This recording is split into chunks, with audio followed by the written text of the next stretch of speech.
চাকরি প্রত্যাশী আমার ভাই ও বোনেরা, আশা করি আপনারা সকলে ভালো আছেন। আমিও ভালো আছি। যুব উন্নয়ন অধিদপ্তরের অফিস সহায়ক পদের পরীক্ষা 103 পদে যে নিয়োগ বিজ্ঞপ্তিটা প্রকাশ করছিল তার পরীক্ষা কিন্তু আগামী 27 তারিখ 27 জুন কিন্তু অনুষ্ঠিত হতে যাচ্ছে। 27 জুন সকাল 11টায় পরীক্ষা হতে যাচ্ছে। অলরেডি আপনারা জানতে পেরেছেন যে পরীক্ষা কি ধরনের হবে, কি পদ্ধতিতে হবে।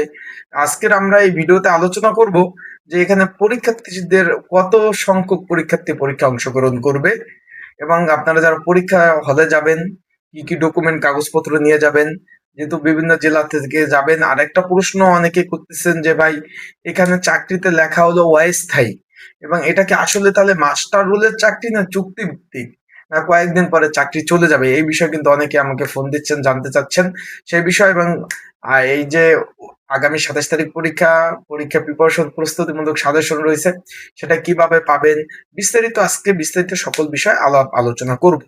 চলুন ভিডিওটা শুরু করে দেই। তাই যারা আমার ইউটিউব চ্যানেলে নতুন, তারা অবশ্যই আমার ইউটিউব চ্যানেলটা সাবস্ক্রাইব করে রাখবেন, লাইক বাটনটা ক্লিক করে রাখবেন। আপনাদের যে কোনো বিষয় জানার জন্য অবশ্যই কিন্তু কমেন্টস করতে পারেন।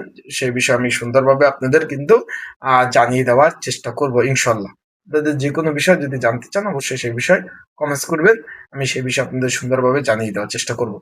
এখন আমরা যে বিষয় নিয়ে আলোচনা করব যে অফিস সহায়ক পদ 27 জুন সকাল 11টায় পরীক্ষা অনুষ্ঠিত হবে। এখন এখানে যারা পরীক্ষার্থী রয়েছেন তাদের জন্য বলতে চাই, এখানে ভাই পরীক্ষার্থীর সংখ্যা হলো 1,70,000 প্লাস। বিষয়টা বুঝতে পারছেন? 1,70,000 প্লাস পরীক্ষার্থী পরীক্ষায় এখানে অংশগ্রহণ করিবে। বিষয়টা আশা করি আপনারা বুঝতে পারছেন। তার মানে কত পরীক্ষার্থী, মানে কত পরীক্ষার্থীর সংখ্যাটা বুঝতেই তো পারছেন যে পরীক্ষার্থীর বন্যা এখানে।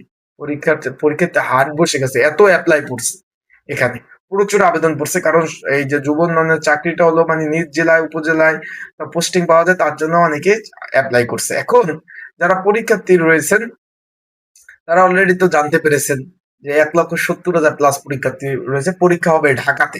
কি কি কাগজপত্র নিয়ে যাবেন তার আগে বলে দেয়, যারা পরীক্ষার্থী রয়েছেন পরীক্ষার প্রিপারেশন প্রস্তুতিমূলক একটা সাজেশন রয়েছে।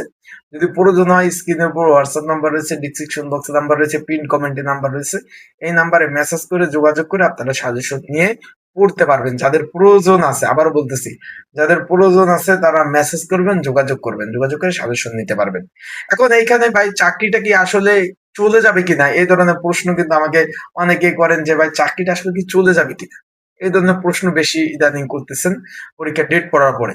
এখন আপনাদের ভাই আমি একটু বলতে চাই যে ভাই পরীক্ষা এই চাকরি যাবে না, এটা সরকারি চাকরি, এটা চলে যাবে কেন? অনেকে বলছে যে মাস্টার বলে চুক্তি ভিত্তিক নাকি। না ভাই, এটা চুক্তি ভিত্তিক না, একবারে সরকারি চাকরি। চাকরি চলে যাবে কেন? এটা যাওয়ার কোনো সম্ভাবনা নাই। বিষয়টা আপনি যদি অকারেন্স করেন, না করেন, দুর্নীতি না করেন, যদি দুর্নীতি করেন, অকারেন্স করেন, অফিসের নিয়ম শৃঙ্খলা মেনে না চলেন, সেক্ষেত্রে তো চাকরির একটা রুলস আছে, সরকারি চাকরির সেই রুলস মোতাবেক কিন্তু আপনার কিন্তু চলতে হবে। সেক্ষেত্রে আপনাদের বলবো যে ভালোভাবে প্রিপারেশন প্রস্তুতি নেন।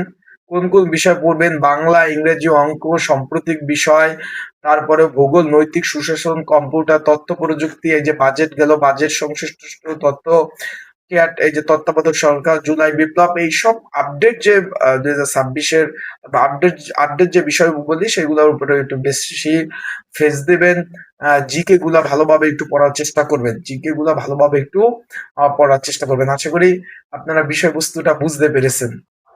সর্বশেষ আমি বলতে চাই, এখন যেহেতু বুঝতে পারছেন যে 1,70,000 পরীক্ষার্থী পরীক্ষা অংশগ্রহণ করবে, এখানে কিন্তু আপনার আহ যে লিখিত পরীক্ষা হওয়ার সম্ভাবনা নাই, একবারে এমসিকিউ পরীক্ষা। এখানে 1,70,000 পরীক্ষার্থী, এখানে যতই আপনার ওই 3 নাম্বার কলমে লেখা থাক যে সরবরাহিত খাতার মধ্যে সব লিখতে হবে, তারপরে আপনার করতে হবে, আহ নতুন খাতা দেওয়া হবে না, এই সেই ইত্যাদি ইত্যাদি ফালাই দেন। লিখিত পরীক্ষা হবে না, এখানে এমসিকিউ পরীক্ষা হবে। তাই ভালোভাবে প্রিপারেশন নেন। আর এই বিষয়ে ভিডিও দেওয়া আছে যে লিখিত হবে না এমসিকিউ হবে, পরীক্ষা কি লিখিত হবে কিনা, লিখিত পরে এমসিকিউ হবে কিনা, এই বিস্তারিত বিষয় দেওয়া রয়েছে আমার ইউটিউব চ্যানেলে, ভিডিও আপলোড দেওয়া রয়েছে, সেখানে দেখে নিতে পারেন। আর এই পদের কাজ কোথায় কোথায় পোস্টিং হবে এই বিষয় নিয়েও কিন্তু আমার ইউটিউব চ্যানেলে অনেকগুলো ভিডিও আপলোড দেওয়া আছে। চাইলে কিন্তু আপনারা সুন্দরভাবে সেই ভিডিওগুলা আপনারা দেখে নিতে পারেন। ইনশাল্লাহ বিস্তারিত সকল ধরনের তথ্য এই ভিডিওর মাধ্যমে আপনারা জানতে পারবেন। আশা করি এই বিষয়টা বুঝতে পেরেছেন। ভালো থাকবেন, সুস্থ থাকবেন, চোখ রাখবেন আমার ইউটিউব চ্যানেলে। আপডেট তথ্যাবলী, বিষয়াবলী আপনারা কিন্তু আমার ইউটিউব চ্যানেল থেকে আপনারা জানতে পারবেন। ভালো থাকবেন, সুস্থ থাকবেন। আসসালামু আলাইকুম।